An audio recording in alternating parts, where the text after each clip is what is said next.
많은 이야기들을 한 것 같은데 한 3, 4시간짜리를 딱 50분 오늘 전반부에 끝낸 것 같습니다. 예, 요거 꼭 기억합시다. 태동기, 과도기, 완성기 이러한 과정이 있었다라는 거 기억하시고, 자 이제 본론으로 이제 들어가도록 하겠습니다. 자, 우리 일제 시대를 우리가 한번 꼭 살펴봐야 됩니다. 우리 한국 근현대사의 중심축은 우남 이승만 박사님이에요. 이분을 빼놓고는 설명이 안 됩니다. 좋든 싫든 반드시 이분을 짚고 넘어가야 됩니다. 제 책에도 그런 부분들을 잘 해놨으니까 설마 하는 분들도 이 책 읽고, 그래도 많은 분들이 많이 왜곡된 역사관들이 많이 바뀌기도 하고 돌아오기도 하고 그러는데 여러분들 한번 참고해 보시기 바라고, 미국에서 박사학위를 따기 직전에 이제 고국에 보낸 편지가 이거예요. 언더우드 선교사님한테 보낸 편지의 내용이 뭐냐? 이걸 보면 이분의 생각은 정치하고는 전혀 관계가 없고 고국에 돌아가서 목사, 부흥사가 되겠다. 전국을 돌아다니면서 전도하는 일에 힘쓰겠다라는 생각으로 꽉 차 있었어요. 그래서 자리 하나 마련해 달라고 그런 얘기 하는 거죠.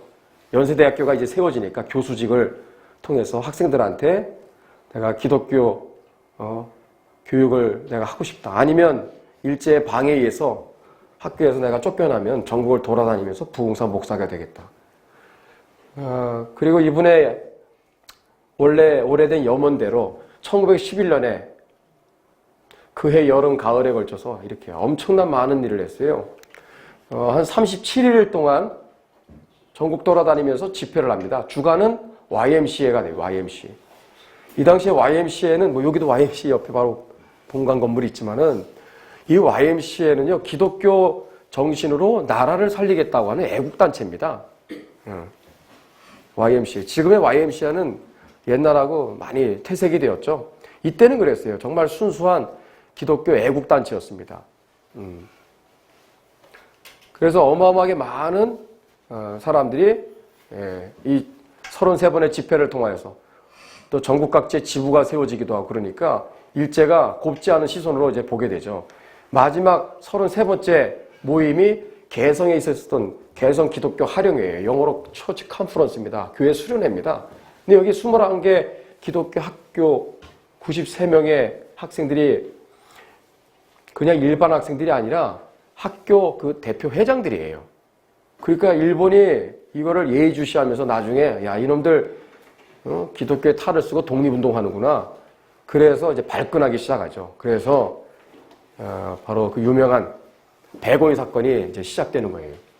그 백오인 사건이라는 게 원래 신민회 뭐 등등 그거를 다 말살시키기 위해서 또 일으킨 것도 있지만은 또 중요한 원인 중에 하나가 바로 이러한 이승만을 중심으로 한 YMCA에 아까 있었던 그러한 기독교 선교 활동이 굉장히 눈에 거슬렸던 거예요. 그러니까 기독교는 당시에 여차하면 항일 독립단체로 탈바꿈 할 수 있는 항상 그 소지가 있었기 때문에 항상 긴장의 끈을 놓치지 않고 그렇게 바라봤거든요.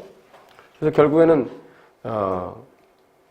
데라우치 총독을 암살한다 이런 말도 안 되는 거짓 선동을 꾸며서 우리 황해도 평안도에 있는 기독교 지도자들을 중심으로 막 검거하기 시작하죠. 그래서 1911년 11월 11일부터 시작해서 많은 사람들이 체포됩니다.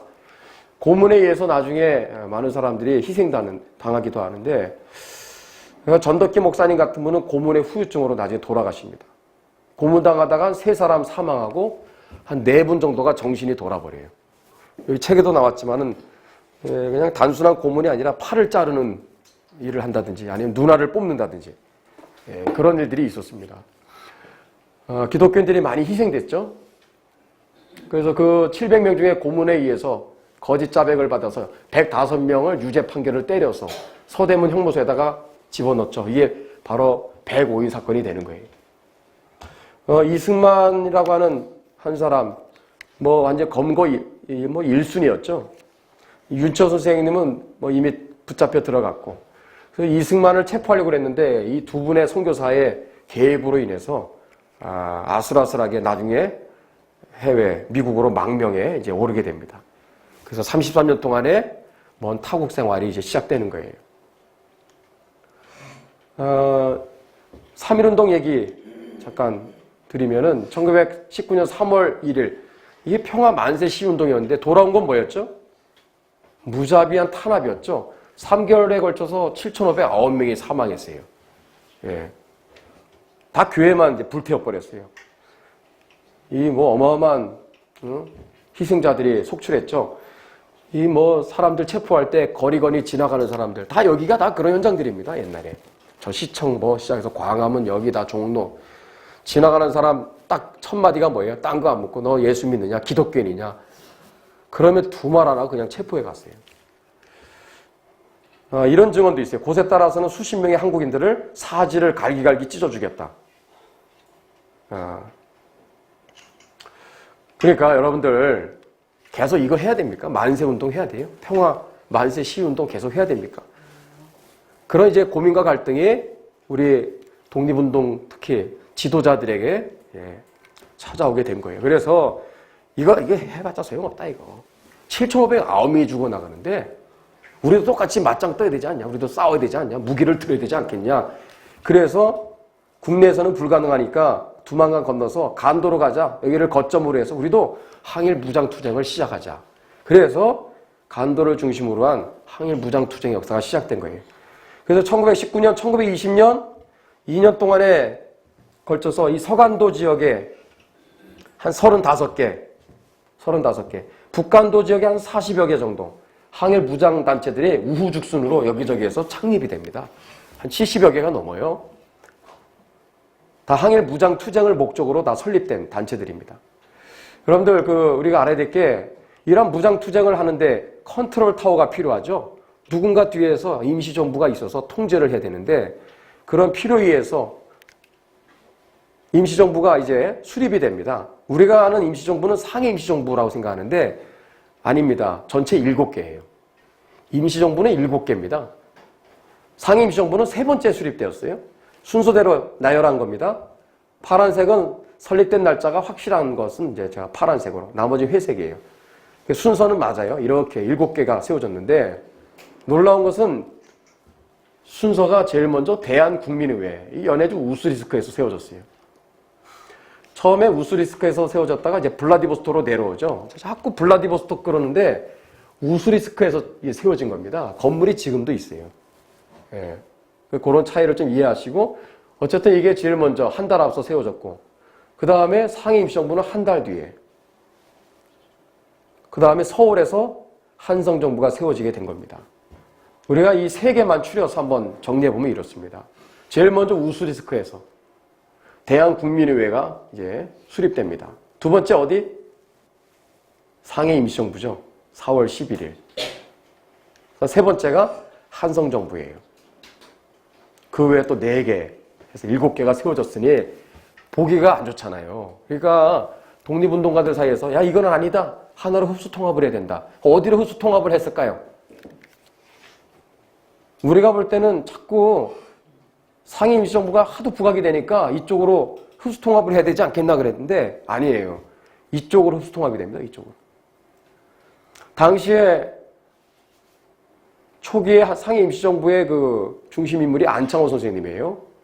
안창호 선생님의 말인즉슨 상해 임시정부를 희생하고 한성정부로 흡수통합을 한다라고 결정을 내리고 이걸 다 없애버리죠. 여기도 다 없애버리고 다 이쪽으로 흡수통합을 하는데 결국은 이제 의견들이 모아지게 된 거예요. 왜 그랬을까? 한성정부는요, 여기 바로 보신각 장소에서 수립된 겁니다. 1919년 4월 23일. 일부 순서, 전국의 13도의 우리 한국인들이 다 이 자리에 집결을 했어요. 일부 순서로 국민대회를 열었어요, 국민대회를. 그 다음에 2부 순서로 13도 대표의 26명이 한성정부를 수립하는 그러한 절차를 또 2부 순서에 갖게 됩니다. 그러니까 당시에 13도 대표 28명 또 여러 도에 살고 있었던 우리 민초들과 백성들이 다 이 자리에 다 집결한 거 아닙니까? 그러니까 당시에 우리 한국인들의 민의를 다 대변하는 그런 한성정부가 수립이 된 거니까 누구도 이의를 제기할 수 없죠. 여기는 다 몇몇 사람들끼리 모여서 수립한 거지 이렇게 하지는 않았거든요. 그래서 한성정부로 흡수통합을 했는데 문제는 뭐예요? 일제시대니까 활동이 불가능하니까 장소만 상해로 옮긴 것뿐입니다. 상해로. 그러니까 우리가 놀라운 사실을 알게 되죠. 상해 임시정부의 존속기간은 불과 5개월밖에 안 돼요. 4월 11일에 시작을 해서 5, 6, 7, 8, 9, 9월 11일부로 상해 임시정부는 역사에서 사라진 거예요. 다 사라졌어. 다 사라지고 일로 통합이 되어서 한성정부로 흡수가 됐는데 문제는 뭐예요? 장소가 한성정부가 아니잖아요. 상해에 있는데 무슨 한성정부입니까? 그러니까 타이틀을 간판을 어떻게 바꿔요? 대한민국 임시정부로 바꿨는데 이게 다 임시정부 그러니까 헷갈리잖아요. 근데 우린 구분해야 돼요. 1919년 9월 11일부로는 통합이 되어서 이쪽으로 이제 흡수통합을 한 임시정부가 탄생한 겁니다. 그러니까 임시정부 자꾸 100주년 얘기하는 사람들은 상해 임시정부 4월 11일 자꾸 얘기할 게 아니라 굳이 정한다면 4월 23일 아니면 9월 11일로 정해야 되는 거예요. 그리고 피해갈 수 없는 것이 다 누구예요? 임시 대통령이.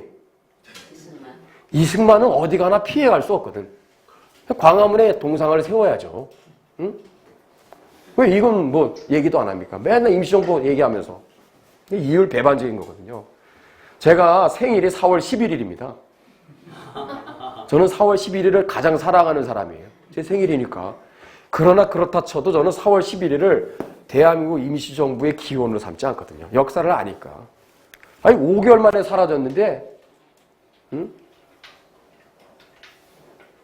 여기에서 이제 이거 뿌리를 우리는 여기서 통합된 임시정부가 탄생했다는 것을 우리가 알아야 되고, 자, 이러한 임시정부가 출범하면서 자, 간도를 중심으로 무장 독립투쟁 역사가 어떻게 전개됐는가를 한번 보세요. 당시의 독립운동의 그 방향은 뭐 다 합치면 4가지입니다. 독립의 염원은 다 똑같죠. 방법론은 차이가 있었어요. 제일 대세는 무장투쟁론 또는 뭐가 있죠? 실력 양성론. 안창호 선생님의.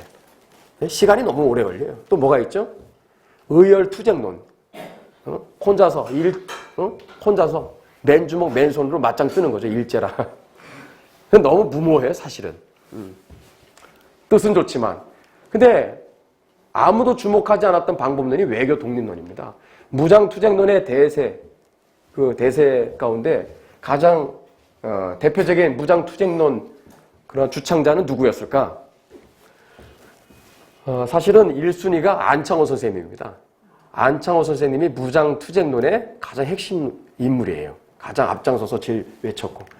근데 종합해 보면은 이동희라는 사람이 무장투쟁론의 사실은 대표 인물이 되죠. 예, 계속 이제 무장투쟁론으로 끝까지 가거든요. 외교독립론의 바로 중심 인물은 이승만 박사님이 되겠습니다. 그 당시에 시대 여론이나 그 대세는 다 무장투쟁론이었어요. 이거 주장하는 사람은 거의 없었어요. 근데 나중에 해방 여러분 이따 보겠지만 해방은 다 이렇게 해서 옵니다. 외교 독립론에 의해서. 1917년에 러시아 볼셰비키 공산혁명이 시작됩니다. 5년 갑니다. 그냥 하루아침에 공산국가가 된 게 아니에요. 러시아에 내전이 일어납니다. 공산혁명 세력과 이거를 진압하려는 반혁명 세력 간에 5년 동안의 그 과정이 있었어요. 1919년 3월에 코민테른이 그러한 배경에서 설립됩니다. 왜 그랬을까? 국제공산주의자 연맹이 왜 이러한 러시아 내전이 한참 진행되는 가운데 설립되었는가를 생각해야 돼요. 당시에 러시아 내에 소수민족이 100개가 됐어요. 100개. 그러니까 공산혁명 세력들은 소수거든요. 소수의 얼마 안 되는 사람 가지고 이 어마어마한 시베리아 대륙까지 이 러시아 전역을 공산하는 게 버겁거든요. 그러니까 코민테른이라는 거를 왜 설립했을까요? 이게 세계 공산화 혁명을 위해서 다 이제 코민테른을 설립을 한 거예요. 그래서 자국에 있는 뭐 한 100여 개 넘는 소수 민족들의 뭐 민족 자결주의 이런 것도 선언하고요. 윌슨보다 더 먼저 한 겁니다. 윌슨보다. 그 뭐예요? 무슨 얘기냐? 야, 우리가 힘이 딸리니까 좀 힘 좀 보태. 그래서 공산혁명을 완수하고 우리를 도와주면 나중에 너희들 우리가 도와줄게. 이런 식으로 손을 내밀기 위해서 사실은 코민테른을 이제 설립해서 세계 공산화 혁명 세력들을 규합하는 하나의 조직을 만든 거예요. 조직을.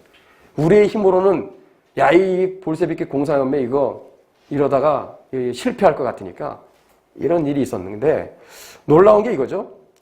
1919년 7월 26일에 레닌이 한국혁명조직국민회와 모든 한국민들에게 어마어마한 연설을 합니다. 우리 한국인들 도와줄게. 당신들 일제 치하에 지금 고생 많지?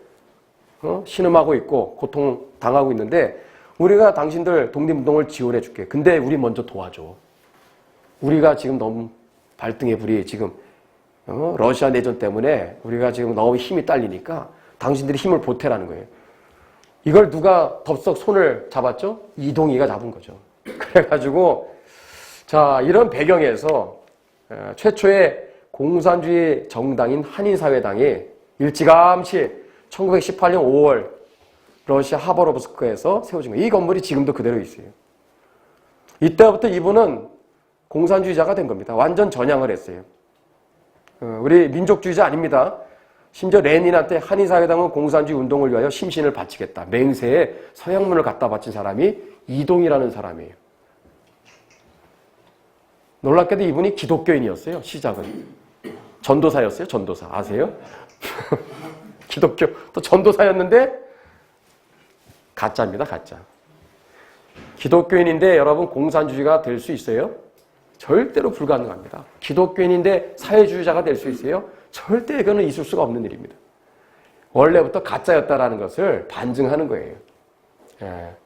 그래서 어쨌든 그러면서 임시정부의 국무총리가 되죠.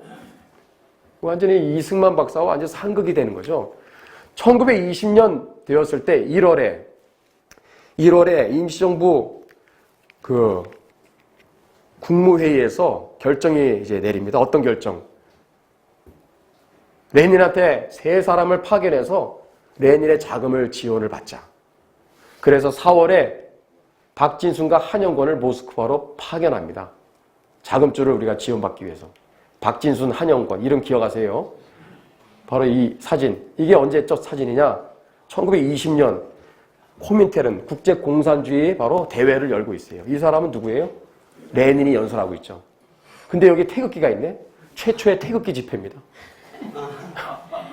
누가 들고 있어요? 박진순, 한영건이가. 왜 일로 갔죠? 왜 여기 있죠? 레닌한테 자금을 좀 지원받으려고. 야, 이게 바로 좌우합작의 시작입니다. 좌우합작의 시작이에요.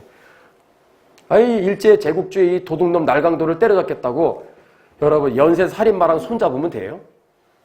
상대를 잘못 고른 거예요. 이게 참 역사의 비극의 시작입니다. 그래서 이때 레닌하고 1920년 7월에 특히 한영권하고 레닌이 1대1로 만나서 체결한 게 군사협정이에요. 군사협정. 그래서 독립운동할 때 어려우면 우리한테 얘기해 도와줄게 라는 군사협정을 비밀리에 체결합니다.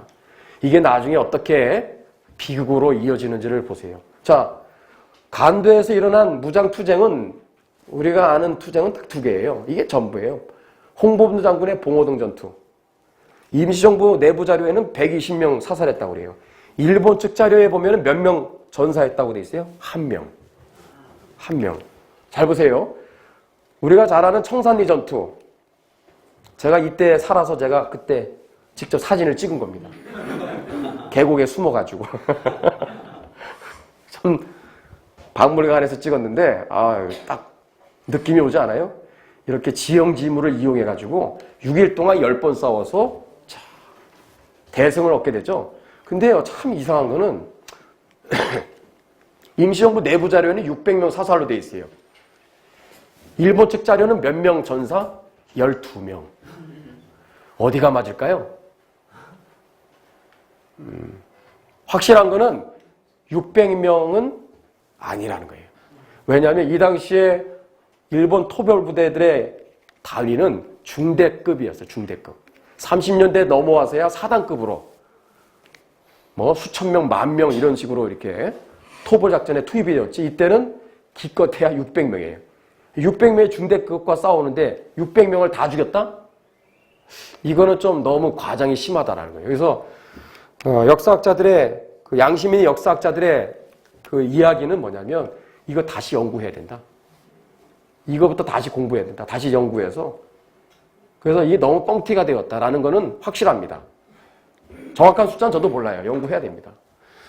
자, 근데 이게 두 가지가 전부예요. 어쨌든 이긴 싸움이겠지만 그 결과가 이렇게 찾아오는 거예요. 간도 참변. 독립운동가 작두에 올려놓고 참수시키는 장면 아닙니까? 간도 참변. 3, 4개월 동안 얼마나 죽었을까? 정확히 몰라요. 적게는 3,500명에서 10,000명, 20,000명, 30,000명까지 추산합니다. 엄청난 희생이 있었어요. 그 결과 이런 일이 찾아옵니다. 이 간도 지역이죠. 뭐 수십 개의 독립운동 단체들이 웅성웅성대기 시작하죠. 야, 이러다가 우리 동포들 많이 죽는다. 이거 희생이 너무 크다. 그래서 야, 이보 후퇴 일보 전진이다. 그래서 중국 국경을 넘어서 어디로 가요? 러시아 내전이 한참인 이 러시아 땅으로 들어가는 이제 결단을 하게 되죠. 이 중국 국경이 밀산이거든요. 밀산 넘어가기 전에 통합된 독립운동 단체를 결성하는데 이름이 대한독립군단이에요. 숫자가 3,500명이 되겠습니다. 역전의 용사들이죠. 이게 청산리 전투의 영웅들을 찍은 사진이에요. 이분들이 이제 주축이 되었겠죠. 3,500명의 이러한 독립운동가들이 국경을 빠져나가서 어디로 가요? 자유시로 갔어요. 자유시. 이게 자유시입니다. 스바보든이. 여기 왜 갔을까요? 아까 얘기했던 한영군과 레닌과 한영군 간에 맺어졌던 바로 비밀 군사 협정 체결에 근거하여 도움 좀 달라고. 우리 너무 지금 상황이 너무 안 좋다. 우리 좀 도와달라. 그러니까 오케이. 무기 다 버리고 그냥 몸으로 와. 우리가 신무기 다 교체해 줄게. 순진하게 믿고 그냥 빈손으로 간 거예요. 그냥. 그때 참 있을 수 없는 참변이 찾아온 게 자유시 참변이죠. 이게 자유시에 있는 제야강입니다. 잊지 말아야 될 날짜 1921년 6월 28일. 여기에 3,500명의 대한독립군단이 집결했어요. 근데 오른쪽에 누가 있어요? 중무장한 소련군들이 있네? 1,000여 명이 넘는. 근데 이 틈바구니에 누가 있죠? 300명의 한인들이 있었어요. 그러면서 이제 충돌이 생긴 결과 3,500명 괴멸이 됩니다. 괴멸. 이 3,500명은요.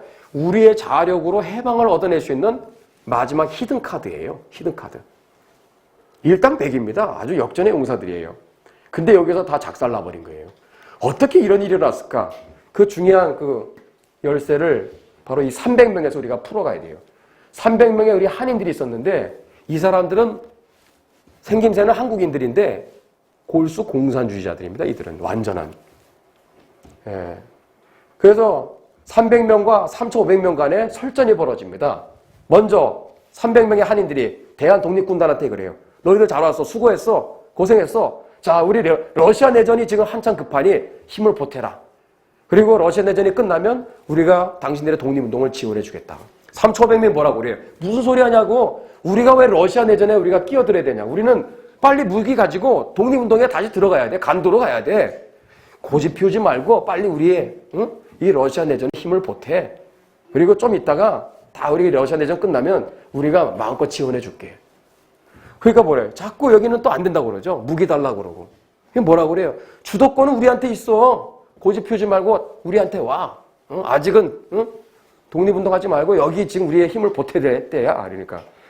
그러니까 이게 안 되는 거예요. 그러니까 나중에 발포 명령에 의해서 3,500명을 향해서 기관총과 또 탱크, 장갑차까지 다 무장을 했다고 그래요.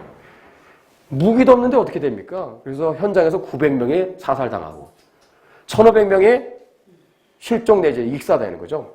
강으로 헤엄치고 가다가 나머지는 그냥 몇몇 사람들만 구사일생으로 기어서 막 간도로 그냥 들어오기 시작한 거예요. 그래서 아까 그 그림이 이거죠. 자유참변에서 다 거의 괴멸되고 나머지 몇몇 사람들만 간도로 이렇게 죽다 살아서 들어오는 거예요. 기가 막힌 얘기입니다. 대안의 해방을 가져올 수 있는 유일한 희망의 불씨가 사라진 바로 역사가 1921년 6월 28일이에요. 그래서 우리가 알아야 될 게 무력에 의한 독립투쟁의 역사는 언제부터 언제까지인가? 1920년부터 시작으로 언제까지냐?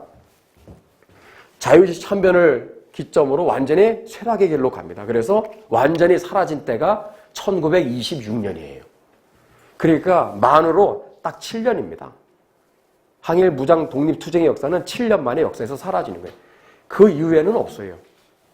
그 26년까지 그래도 산발적으로 국내 진공작전이라고 여러 또 소부대 규모로 국내 들어갔다가 막 교전도 벌어지고 그런 건 있었지만 봉오동이나 청산리만큼 그러한 혁혁한 정권은 세운 적이 없어요.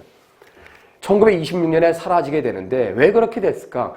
자유시 참변 때문에 이미 뭐 다 그냥 핵심적인 그 멤버들은 다 사라져 버렸어요. 그래서 진짜 완전히 한풀이 꺾인 뭐 상황이 되면서 쇠락의 길로 걸어가게 돼서 1926년에 독립투쟁 역사는 역사에서 사라집니다. 이게 팩트예요. 근데 여기에 있는 서대문 형무소 박물관이나 천안의 독립운동관 가보세요. 얼마나 거짓말을 치고 있는지. 해방이 어떻게 왔다고 그랬어요? 부스마다 우리가 잘 싸워서 독립운동을 막 이래서 항일 독립투쟁을 잘했기 때문에 해방이 온 것처럼 그렇게 암시적으로 가르치고 있어요. 자유시 참변을 얘기하는데 봤어요? 없어요. 이거를 얘기해 줘야 되는데. 그러니까 우리는 여기에서 궁금한 한 가지 질문이 반드시 당연히 있어야 되겠죠. 뭐예요? 그렇다면 해방은 어떻게 왔는가? 우리의 자력으로 해방이 아니라면 어떻게 해방이 왔지? 여기에서 바로 외교 독립론에 의한 바로 독립운동이 급부상을 하게 되는 거예요. 희망의 불씨가 다 꺼졌는데 이제 어디서 우리가 해방을 할 수 있겠어요? 이제는 우리 힘으로 안 되는 거거든요. 이승만 박사의 외교 노선이 바로 그겁니다. 우리의 힘으로는 안 되니 미국을 움직여서 일본을 결국은 무릎 꿇게 해야 된다. 이게 외교 독립론의 핵심이에요. 그도 그럴 것이 왜 이게 맞을 수밖에 없냐면 두 가지 이유 때문에. 첫 번째, 군사력의 이 차이가 비교 대상이 안 되는 거예요. 일본은 1904년에 러일 전쟁 때 정규군이 몇 명이었을 것 같아요? 우리 혹시 몇 명이었을 것 같아요? 1904년 러일 전쟁 당시에 중무장한 정규군이 105만 명이었어요. 105만 명. 105만 명. 그 당시에 그 해산 직전에 있었던 대한제국의 군대는 8,800명. 뭐 잽이 안 되는 거죠. 자, 1945년 절정에 이르렀을 때 일본의 군사력은요 가히 초강대국 수준이에요. 몇 명이었죠? 정규군이? 무장한 정규군이? 780만 명이에요. 780만 명. 우리는 몇 명? 그나마 있었던 3,500명 다 괴멸됐어. 그 뭐 1,000명, 2,000명 될까요? 산발적으로 여기저기에서 싸우고 있는. 어떻게 이겨냅니까? 일본을. 그러게요. 두 번째 이유가 뭐냐? 외교 독립론이 맞을 수밖에 없는 이유가 두 번째 이유예요. 무자비한 보복 학살 때문에 그래요. 왜 일본 사람들 한 명을 때려잡으면 10배 이상 학살을 하는데 어떻게 감당합니까? 피를 너무 많이 흘리는 거예요. 그런 고민을 안 했겠어요? 지도자로서 당연히 그런 고민을 해야죠. 그래서 외교 노선을 주장한 거예요. 이게 1930년대 미국의 모습이에요. 최근이 아닙니다. 이 1920년 자료를 보니까 미국의 일반 가정들에 이미 세탁기가 돌아가고 있더라고요. 여러분, 이게 미국입니다. 이런 미국이 움직일 수만 있다면 아무리 일본이 강대국이라고 해도요. 미국 앞에 뭐 상대할 수 있겠어요? 미국을 어떻게 이길 수 있습니까? 미국만 움직일 수 있다면 일본은 그냥 끝장내는 건 아무것도 아니거든요. 근데 문제는 뭐예요? 미국이 일본과 둘도 없는 절친이거든. 예? 1904년에 가스라 테프트 이후에 아주 사이가 너무 좋아. 너무 둘도 없는 우방관계예요. 예? 아시아의 평화의 보루가 일본이라고 생각을 하고 있어요. 미국은. 그래서 친일본 정책을 오랫동안 지금까지 오고 있는 거예요. 그거를 경고한 분이 바로 이승만 박사예요.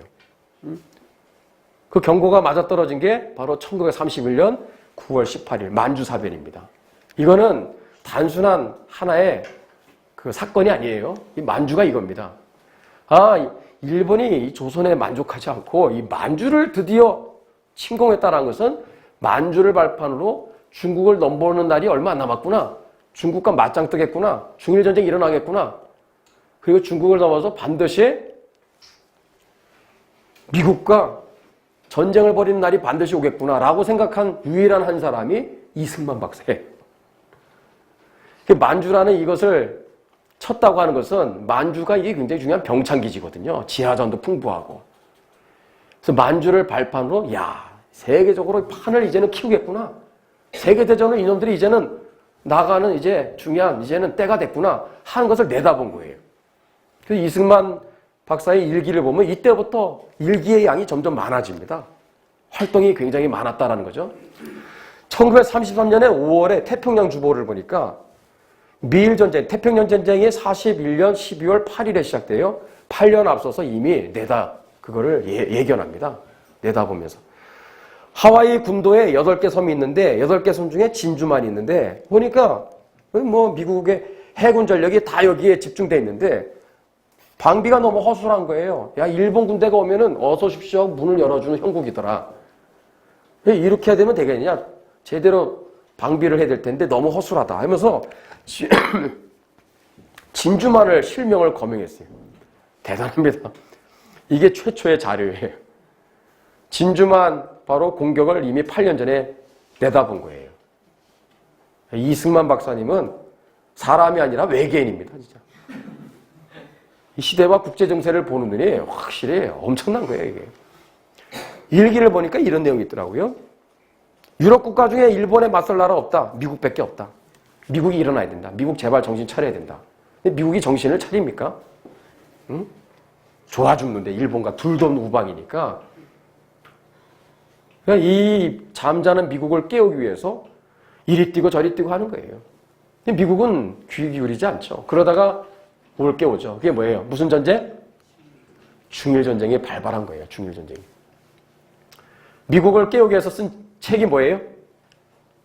이게 Japan Inside Out. 일본의 겉가속, 일본의 숨은 가면의 실체 그런 뜻이죠. 41년 8월 1일에 출간이 되었어요. 아, 대단한 책입니다.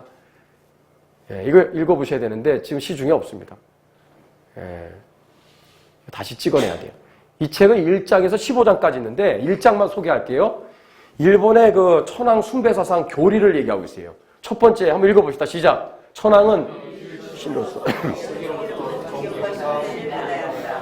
우리는 일왕 그래야 돼요. 천황이라는 말을 쓰면 안 되는데 그들이 쓰는 말을 지금 우리가 빌려 쓴 것뿐입니다. 여기에 천황 숭배사상이 있는데 천황은 유일신 또는 창조주 하나님이라고 돼 있어요. 예. 거짓말을 하려면 이 정도는 해야 됩니다. 창조주 하나님이래. 온 세계로도 존경과 숭배를 받아야 된다. 중간에 이런 말 하더라고 이승만 박사님이. 종교에는 어차피 자유가 있으니까 아이 자기들이 그렇게 생각하는 거야 뭐 어떻게 맞겠냐. 마음대로 그렇게 믿으라고 해. 근데 우리에게 위협적인 요소는 뭐예요? 두 번째입니다. 천황이 지배하는 세상을 만들기 위해서 뭐예요? 전쟁을 정당화하고 있어요. 무슨 악행을 해도 만행을 저질러도 다 용납이 되는 거예요. 여기에 기독교와 민주주의를 박멸해야 된다고 돼 있어요. 망할 놈의 사상이죠. 완전히 이거는. 이게 일본입니다. 이 종교국가예요. 종교국가. 단순한 일반 국가의 그러한 체제가 아니라 이런 종교 사상을 갖고 있다는 거죠. 무시무시한 그것도. 그러니까 야 산불이 다가오는데 미국 너희들 뭐하냐 지금. 가만히 있다가 니들 가지고 있는 거 다 불타한다? 젊은이들 다 피 흘려 죽어갈 텐데 제발 정신 차리라 이거죠. 그거를 41년 8월 1일에 출간했을 때 분위기는 싸늘했어요. 전쟁을 부추기는 이 전쟁광 아니야 이거 완전히. 그래서 서문에 미리 알고 뭐라고 그래요? 나는 전쟁을 부추는 게 아니라 전쟁을 막자고 지금 얘기하는 것이다. 노벨 문학상을 받으신 펄봉 여사가 그랬죠. 나는 무섭다. 이 책의 내용이 진실이라는 게 너무나 무섭다. 안 그러기를 바라지만 이 책은 정말 반드시 이거는 이루어질 수밖에 없는 그런 진실이라는 사실이 너무나 무섭다라고 얘기한 분이 펄봉 여사예요. 그러나 대세는 누구도 이 책에 관심이 없었죠. 그러다가 4개월이 지났을 때 드디어 올 것이 오죠. 이게 바로 진주만 공격입니다. 이게 아리조나 오거든요. 여기에 배 한 척 안에서 미국 젊은이 1,100여 명이 수장됐어요. 빠져나오지도 못하고. 2,400여 명이 전사당합니다. 예, 이게 41년 12월 7일 일요일 아침에 있었던 일이에요. 미국은 난리가 났죠. 그래서 그 다음날 루즈벨트가 전쟁 선언을 하는 거예요. 하나님 우리를 도와주십시오. 여기 계신 의회에 계신 여러 의원들 일본과의 전쟁을 선언해 줄 것을 요청하는 바입니다. 뭐 만장일치로 뭐 박수치고 선언을 했죠. 그러면서 시작된 게 3년 8개월 동안의 태평양 전쟁이에요. 그 과정에서 아주 중요한 사건이 있었는데 그게 뭐냐? 이 사진이에요. 무슨 선언이죠 이게? 강대국 세 지도자가 이집트 카이로에서 만나서 5박 6일 동안의 결과 선언한 바로 중요한 선언이 카이로 선언이 되겠죠. 이 카이로 회담의 모습입니다. 자, 이분 누구죠? 미국의 루즈벨트, 영국의 처칠 수사. 이 사람은 자유중국의 장개석 총통이 되겠죠. 자, 세 지도자가 만났습니다. 그래서 이 선언을 한 거예요. 5박 6일 끝에. 원래 이 5박 6일의 카이로 회담은 군사회담입니다. 목적은 독일 저 제국을 무릎 꿇게 하는 바로 전략회의였어요. 세 강대국 바로 이 나라에서 온 별들만 수를 세보니까 200개가 넘었대. 200개. 별들의 잔치입니다. 정치인들이 온 게 아니라 군 최고 수뇌부 요원들이 다 모인 거예요. 여기에. 그래서 이 선언을 한 거예요. 그래서 원래 당초 목적은 독일 제국주의를 어떻게든지 항복시키는 것이 목적이었는데 선언문은 놀랍게도 한국의 해방으로 결론이 나버렸어요. 이 이상한 일 아닙니까? 한국민이 노예 상태에 놓여 있음을 처음에 초안은 가슴 아파하며 라고 돼 있어요. 언제 강대국들이 가슴 아파한 적 있어요? 근데 가슴 아파하며 최종안은 유의하여 앞으로 적절한 과정을 통해 한국을 자유독립국가로 할 것을 결의한다. 아니 식민지 통치받는 나라가 100개나 되는데 다 제끼고 한국만 여기에 들어갔다? 이해가 됩니까? 어떻게 이런 일이 찾아올 수 있을까요 이게? 자, 이제 그 비밀을 말씀드릴게요. 이 초안을 작성한 사람의 이름이에요. 누구의 이름이? 해리 호킨스입니다. 해리 호킨스. 루즈벨트 대통령의 특별 보좌관이에요. 신실한 감리교 신자입니다. 기독교인이에요. 고통받는 그 사회적인 약자들, 고통받는 식민지 통치에 신음하는 나라들에 대한 불쌍히 여기는 마음이 아주 가슴 깊이 있었던 사람이에요. 이 사람이 이거를 쓴 거예요. 그냥 고민도 안 해. 무슨 메모 쪽지도 없어요. 코넬리우스라는 원스타 한 사람 타이피스트거든요. 딱 앉혀놓고 내가 부른 대로 쳐. 그냥 5분 10분 만에 주르륵 나온 게 아까 그거예요. 어떻게 5박 6일에 그 회담 결과 마지막 선언문을 작성하는데 그 베란다 앞에 가서 이렇게 있으면서 코넬리우스 당신 쳐. 내가 말한 대로 써. 아무런 쪽지도 없어. 근데 아까 그 얘기가 나온 거예요. 한국민이 노예 상태에 있음을 가슴 아파하며 유의하며 어떻게 이런 일이 일어날 수 있을까? 여러분 궁금하지 않습니까? 그러니까 우리 8.15 해방은요. 간도에서만 무장 독립투쟁에 의해서 우리에게 서서히 찾아온 게 아니라 의외의 장소에서 의외의 사건을 통해서 찾아온 거예요. 그게 바로 이집트 카이로라는 장소에서 5박 6일의 카이로 회담을 통해서 우리에게 해방의 서강이 열렸다라는 거예요. 이게 놀라운 역사의 비밀이죠. 이게 외교 독립론의 바로 결실입니다. 이승만 박사께서 이 책을 출간했을 때 제일 먼저 누구한테 보냈을까요? 목적대로 미국을 깨워야 되니까 대통령과 영부인 엘리노 루즈벨트한테 책을 보냈어요. 스팀슨이라는 국무장관한테도 보내고 당신 읽으라고. 그리고 아까 해리 호킨스는 둘도 없는 늘 24시간을 같이 지낼 정도로 최고로 가까운 친구였어요. 아예 뭐 백악관에서 같이 살았으니까. 그러니까 이 책을 다 읽었겠죠. 당연히. 그리고 1943년에 편지 외교라고 3번의 편지를 써서 대통령한테 보내요. 43년 5월 15일자 편지가 결정타였다고 그래요. 그래서 그 편지를 통해서 루즈벨트의 이 생각이 완전히 돌아오게 되는 계기가 되는데, 자, 우리가 왜곡을 하나 좀 우리가 수정하고 갑시다. 아까 강대국 세 지도자가 있었는데, 여러분들 얼마나 역사가 지금 잘못 우리가 왜곡되고 있냐면, 이 카이로 선언의 1등 공신이 장개석이라고 가르치고 그렇게 알고 있는 사람들이 굉장히 많습니다. 그래요? 아닙니다. 장개석은 털끝만큼도 카이로 선언에 일조한 적이 없어요. 오히려 이 사람의 머릿속에는 무슨 생각이 있었어요? 한반도의 재점령에 야욕이 있었어요.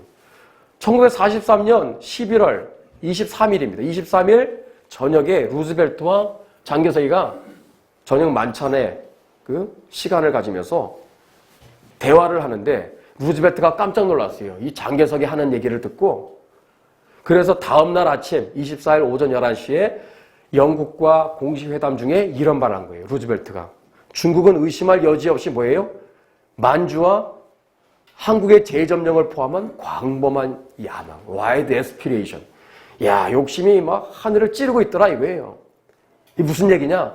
장개석의 머릿속에 있는 생각은 한국의 해방이 아니라 속국으로 만든 거죠. 속국으로. 이거 아셨어요? 한국을 속국으로 만들려는 생각으로 꽉 차 있었던 사람이 장개석이에요. 5박 6일 동안에 모든 공식 회담 중에 한 번도 한국을 해방시켜야 된다라는 말을 한 번도 꺼낸 적이 없어요. 이게 팩트예요. 한 번도 없어, 한 번도 없어요. 심지어 처칠은 한국을 여기에 올리니까 초안에 제발 좀 한국 좀 빼자고. 왜? 한국을 식민지에서 해방시키자고 그러면 아니 자기들이 해가 지지 않는 나라 영국이 얼마나 많이 거느리고 있어요. 식민지 땅덩어리를.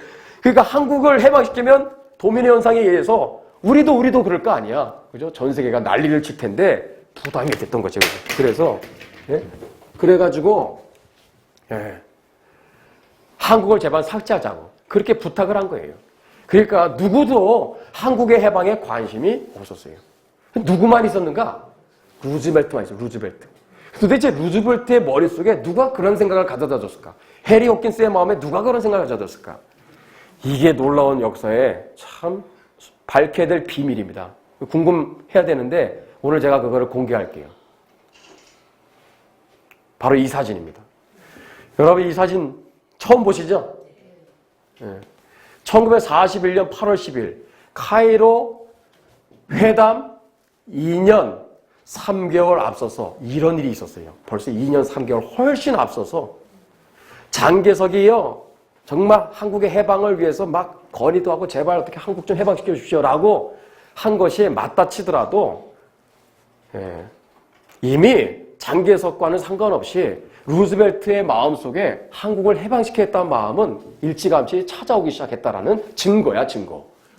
여러분 이 두 미국과 영국의 강대국 지도자 대통령이 또 처칠 수상이 앉아 있습니다. 그 다음에 군 최고 수뇌부 별들의 잔치죠. 그래서 영국이 자랑하는 프린스 오브 웨일즈라는 함상 위에서 예배를 드리는 장면이에요. 이게 포입니다. 이 포 안에 사람이 들어갈 수가 있다고 그래요. 그 정도로 엄청난 포가 있어요. 여기에서 예배를 드리는데 자 이거 시간이 없어서 그냥 지나가겠습니다. 이 예배 드리는 장면이 바로 이거예요. 희귀 자료인데 여기에 보면은 우리 교회에서 많이 부르는 찬송 중에 하나가 뭐냐? 믿는 사람들은 군병 같으니. 예, 다음 저기 눌러주세요. 다음. 예. 여러분들 그 3일 동안 배 위에서 회담이 진행이 됩니다. 근데 예배를 먼저 드려요. 예배를 드리고 나서 또 회담을 하면서 나중에 대서양 헌장을 선언하는데, 이야, 이게 엄청난 사건입니다. 모든 국민이 주권을 갖기를 원하며 강제로 주권을 빼앗긴 국민들에게는 그들의 주권과 자치정부를 회복하기를 원한다. 이 선언을 이때 한 거예요. 2년 3개월 앞서서. 더 놀라운 자료가 이겁니다. 오늘 여러분 눈 크게 뜨시고 보세요. 42년 2월 23일 카이로 회담 1년 9개월 앞서서 장개석과는 이미 상관없이 이미 루즈벨트는 라디오 연설을 통해서 최초로 한국을 해방했다라는 선언을 한 거예요. 이게 최초의 기록 문서입니다. 여러분 이런 거 혹시 보신 적 있으세요? 다 생소하죠? 그러니까 이번 대서양 헌장에 포함된 약속은 일제의 폭정을 몸소 겪은 한국인들과 만주인들을, 여기에서 만주인들은 뭐 만주에 사는 만주인들인가 그러는데 만주에 사는 간도의 한인들을 말하는 거예요. 다 한국인들을 얘기하는 거예요. 한국인들을 해방시켜야 되겠다라는 생각을 라디오 연설을 통해서 그냥 선언을 해버린 거예요. 이 루즈벨트, 미국의 강대국 지도자가. 어떻게 이런 역사가 일어날 수 있을까? 42년 2월 23일 날짜를 보세요. 이 42년에 1월에 되었을 때 1월 16일 자, 이 엄청난 조직이 여기에서 결성이 됩니다. 한미협회라는. 이분이 누구예요? 우남 이승만 박사님이죠. 미국의 정계를 움직이는 중요한 사람들이 한 자리에 모였어요. 그래서 한미협회를 조직합니다. 그래서 우리 한국의 해방을 위해서 독립운동을 하는 운동이 실제적으로 여기서 일어난 거예요. 그래서 정계를 움직이는 실제적인 일들을 이분들이 하는데, 그래서 중요한 해리 호킨스 이런 사람들을 구워 삼는 거죠. 그러니까. 예? 대통령에게 영향을 줄 수 있는 사람들, 라인들을 다 찾아내서 다 로비를 하는 거예요. 이렇게. 그 다음에 42년 12월에 가서 또 하나 만들죠. 예. 기독교 한미 친한회 이런 걸 만들어서 2개의 조직을 만들어서 미국의 정계를 깨우는 일을 막 뒤에서 활발하게 한 거예요. 그 결과가 아까 같은 그런 일들이 일어나는 거예요. 그 당시에 이렇게 조직을 만들어서 한국의 해방을 위해서 이렇게 고군분투했던 유일한 사람이 이승만 박사님 한 분뿐이더라고요. 예. 놀라운 사실입니다, 이게. 자, 그런 배경에서 이러한 카이로 선언이 발표가 된 거예요. 예. 여러분들, 이게 바로 한국의 해방을 가져오는 바로 문이 되는 거예요, 문. 자, 그럼 역사들을 생각하면서 자, 이제 후반부로 이제 들어가게 됩니다. 오늘 또 일찍 끝날 수 있을 것 같습니다. 42년 6월 4일에서 7일 사이에 태평양 전쟁의 분기점이 되는 미드웨이 해전에서 자, 미국이 대승을 합니다. 일본의 항공모함 몇 척이 격침이 돼요? 4척이 격침이 돼. 일본 해군 3,000명 이상이 사망을 합니다. 미군은 한 307명이 전사합니다.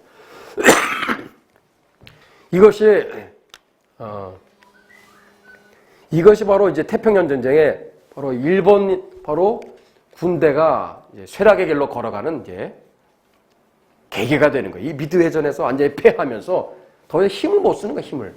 그래서 이제 이미 끝난 겁니다. 수세에 몰렸던 전세가 이제 공세가 되면서 미국이 이제 승기를 잡기 시작한 거예요. 아, 이제 일본은 얼마 안 남았구나. 분위기가 감지가 된 거죠. 그래서 바로 그 시점에 미국 국무부에서 이승만 박사를 VOA에 내세워서 단파 방송을 내보내게 되는 거예요. 그 핵심이 바로 이겁니다. 아, 이게 아주 기가 막힌 문장입니다. 한번 읽어볼까요? 시작.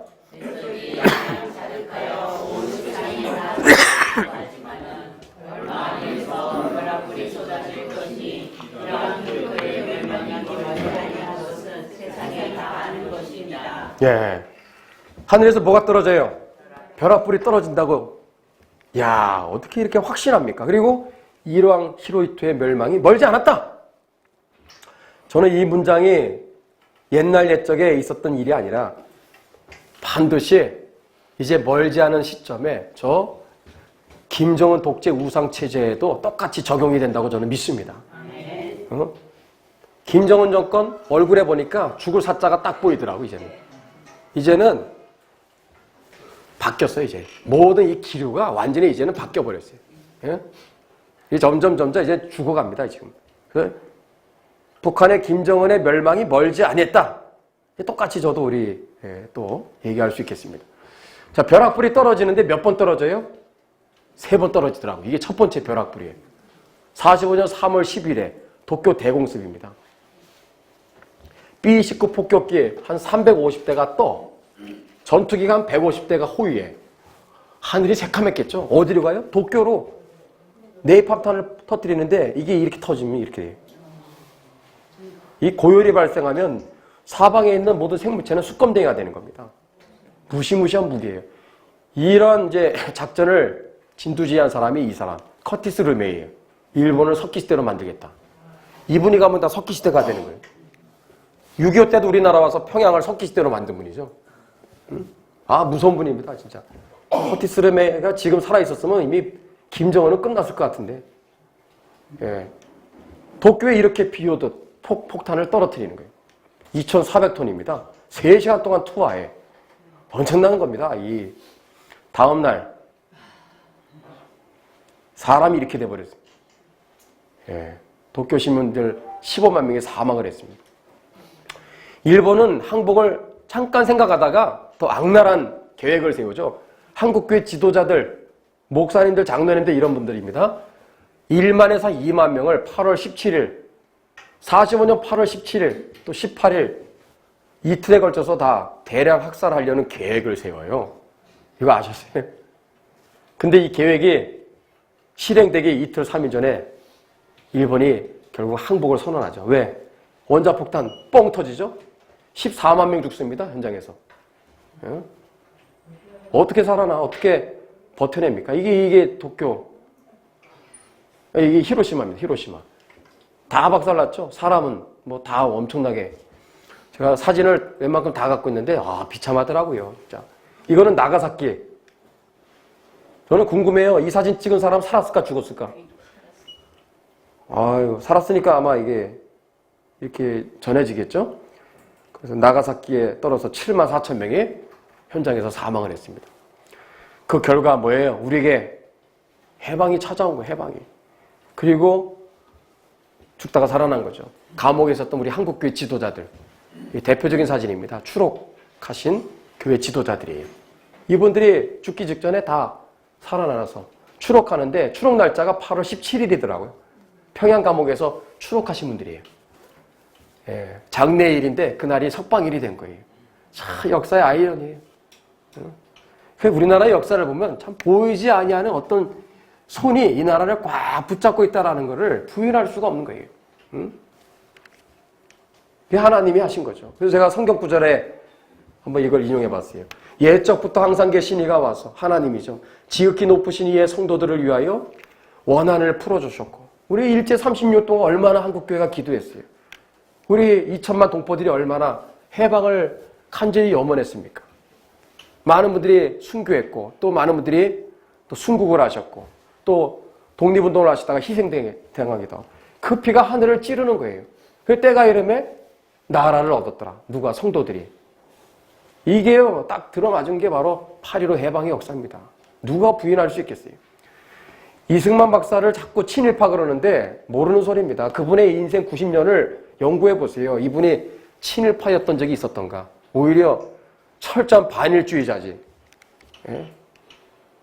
45년 10월 17일에 연설에 이런 얘기 하더라고요. 미군의 폭격으로 인하여 요코하마 90%, 도쿄 75%가 파괴되고 요코하마는 2주일 동안이나 건물이 타고 공장도 탔다. 악도가던 외적에 대한 당연한 천벌이라 하겠다. 우리 손으로 우리 원수를 못 갚은 것이 원한이지만 예수 그리스도는 원수에게 원수를 갚지 말라. 내가 갚으리라고 말씀하셨는데 과연 그대로 된 것이다. 이거를 라디오에서 연설하신 거예요. 누가 이승만 대통령을 친일파라고 합니까? 모르는 소리 하지 마세요.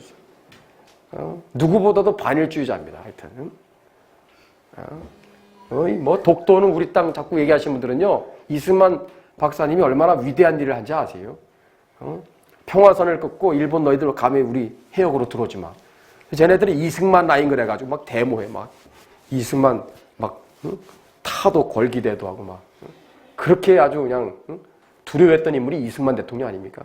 그랬던 그죠? 동해안의 그 우리의 그 수욕을 공동 어로 수욕으로 만들어준 장본인이 누구예요? 김대중 아닙니까? 독도 문제를 더 꼬이게 만든 장본인이야. 왜 그걸 공동 어로 수욕으로 만들어 버립니까? 응? 김대중이가 그 짓을 한 거거든. 누가 친일파예요? 누가? 응? 자, 저의 결론입니다. 오늘은 12시 전에 끝날 것 같네요. 자, 역사는 오늘 우리를 비추는 거울이고 창이죠. 그 옛날 옛적에 그랬던 것처럼 오늘 우리 시대에 꼭 일어나야 될 제2, 제3의 해방의 역사가 바로 이거예요. 북한의 이 김일성 동상이 몇 개나 될까요? 38,000개입니다. 38,000개. 또 땅굴을 파가지고 또 스페어를 하나씩 또 거기다가 보관해놨다 그러죠. 훼손이 되면은 또 언제든지 끄집어내서 바로 세울 수 있도록. 그러니까 몇 개예요? 38,000개 곱하기 2를 해야 되니까 세상에 76,000개예요. 우리나라에 그 십자가가 온데간데 다 뭐 있잖아요. 어디에 가나 55,000개거든요. 55,000개가 되니까 여러분 어디 가나 다 보이는데 여러분 야, 이 38,000개 또 76,000개 엄청난 숫자입니다. 이거 처분하는데 앞으로 통일되면 이거 처리하는 데만 몇 년 갈걸요. 이게 22m짜리입니다. 그렇죠, 그렇죠. 이렇게 달 날이 이제 올 겁니다. 우리 크게 한번 박수 치세요. 이렇게. 자, 이렇게 될 날이 와야 됩니다. 또 오게 해야 되죠. 그러려면 우리 저나 우리 기독교인들은 또 기도를 많이 해야 되고 또 기도만 해서는 안 되고 열심히 또 행동을 해야 되는데 특별히 그 중에서 우리가 해야 될 것 중에 하나가 공부해야 돼요. 공부. 역사 공부해야 되겠어요. 어때요, 여러분들? 이 장장 이 2시간 동안 이 쉽지 않은 내용들 들으시고 고생하셨는데 자, 오늘 저의 결론입니다. 여러분들 8.15 해방의 역사는 어떻게 찾아왔는가? 저는 이렇게 정리해요. 첫 번째, 하나님이 이루신 구원의 역사입니다. 하나님이 하셨어요. 우리의 자력으로 해방이 온 게 아니에요. 하나님이 하셨어요. 두 번째 뭐예요? 두 번째, 기도와 믿음으로 얻어낸 승리의 사건입니다. 그 배후에 1%도 안 되는 기독교인들의 눈물의 기도와 믿음의 투쟁이 있었어요. 믿음의 싸움이 있었어요. 그거를 무시해서는 안 됩니다. 기독교인들이 있었어요. 기독교인들이. 일본이 제일 무시무시하게 가장 두려워했던 바로 대상은 의열단도 아니고 임시정부도 아니고요. 예? 대한독립군단도 아니고 한국교회를 무서워해서 한국교회. 그래서 조선의 히틀러라고 하는 미나미지로 제7대 총독이 했던 말이 뭐예요? 한국교회야말로 조선 통치의 암적인 존재다. 다른 독립운동단체는 그런 얘기 안 해요. 다 만만하게 봤어요. 무서울 거 없어. 한국교회는 너무 무서운 거야. 얘네들은 목숨 걸고 투쟁하니까 신사참배해야 되는데 신사참배를 안 한대. 우상숭배하러 오니까 죽여 막 그러면서 막 오히려 막 목숨도 막 그냥 초계같이 버리고 그러니까 얼마나 무서운 겁니까? 그래서 제일 두려워했던 대상이 한국교회입니다. 근데 그 한국교회에 의해서 결국 일제가 무릎을 꿇은 거예요. 또 세 번째 우리가 잊지 말아야 될 해방의 그 비밀 뭘까요? 이승만 외교 노선의 결실입니다. 이걸 잊지 말아야 돼요. 막 간도에서 막 열심히 싸워서 항일 무장투쟁에 의해서 해방이 온 게 아니라 의외의 장소에서 의외의 사건을 통해서 저 카이로의 그 선언을 통해서 이러한 여러 가지 배후의 물밑 작업에 의해서 결국은 세계 강대국들의 지도자들의 생각과 판단과 결정을 움직여서 어떻게 41년 42년에 벌써 그런 또 43년에 카이로 선언까지 어떻게 그런 일이 있었는가 연구해 보니까 그 배후에서 외교 노선에 의한 독립운동을 하고 있었던 사람은 딱 한 사람, 이승만 박사님이었어요. 자, 우리가 오늘 깨달아야 될 교훈이 바로 여기에 있어요. 우리 통일은 이루어야 되겠는데 어떻게 하면 통일을 이룰 수 있을까? 오늘날도 똑같아요. 요 3분 정도 얘기하고 마치겠습니다. 오늘날도 똑같아요. 그 옛날 옛적에도 무장투쟁론과 외교 독립론이 서로 충돌했던 것처럼 대세는 무장투쟁이었죠. 오늘날도 통일을 바라보는 시각, 방법론이 두 가지인 거 아세요? 하나는 뭘까요? 6.15 14선언에 의한 연방제 통일로 가야 된다. 예? 야, 우리 한민족 아니냐? 그래서 한민족, 마치 두 정부, 두 정권이 공존하는 무슨 연방제 통일로 가야 되는 그런 생각들을 하고 있는 사람들이 상당수입니다. 그래서 평화통일안의 이름 하에 그러면서 우리도 합법적인 국가 정권, 너희들도 합법적인 북한, 그리고 국가하고 또 정권이고, 그리고 우리 서로 같이 하나가 돼서 협상, 대화, 협력, 민족 공조에 의해서 노력하면은 서로 통일이 이루어지지 않겠느냐. 그러면서 지금까지 온 거예요.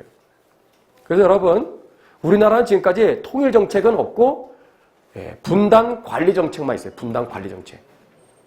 통일을 정말 생각하는 지도자는 거의 없었습니다. 사실은 이승만 대통령이 거의 최초였고, 그죠? 그 다음에 또 박정희 대통령, 또 박근혜 대통령, 그 정도지, 이 통일을 지향했던 지도자 사실은 그렇게 없었어요. 자, 오늘날 우리가 기억해야 될 게, 이 통일의 방법론이 대세가 이 통일의 가장 큰 걸림돌인데, 사람들은 걸림돌인지를 몰라요. 그게 뭐냐? 바로 남북 협상 논리입니다. 남북 협상 논리에 의해서 통일이 오는 줄 알았는데, 지금까지 안 되잖아요. 그러니까 안 되는 거거든요.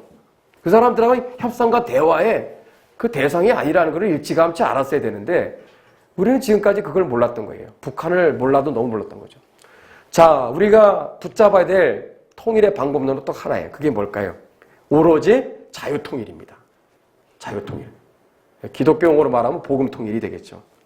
그래서 대한민국이 70년 동안 누렸던 이 번영과 발전, 이 자유민주주의와 시장경제체제의 축복을 북한탄 전역에 이것을 확산시키고, 그래서 자유민주주의와 시장경제체제 위에 8천만 개례를 흡수 통합하는 거, 이게 유일한 방법 아니겠어요? 근데 이렇게 주장하는 사람은 거의 많지가 않습니다. 그래서 우리가 역사를 공부해야 되는 거예요. 자, 해방이 그랬던 것처럼 통일도 여러분들 이 대세에 의해서 통일이 오는 게 아니라 소수의 저나 여러분들과 같이 자유통일, 오로지 자유민주주의 시장경제체제에 의한 통일만이 방법이다 라고 생각하면서 이렇게 역사 공부도 하고, 또 오늘도 광화문 가서 열심히 또 우리 또 태극기도 들고 그러잖아요. 이러한 여러분들의 그 노력이 결국은 통일을 가져오는 밑거름이 될 거예요. 우리 그날까지 우리 화이팅 합시다. 서로 박수하겠습니다. 네, 오늘의 강의는 여기까지 하겠습니다. 수고 많으셨습니다. 네.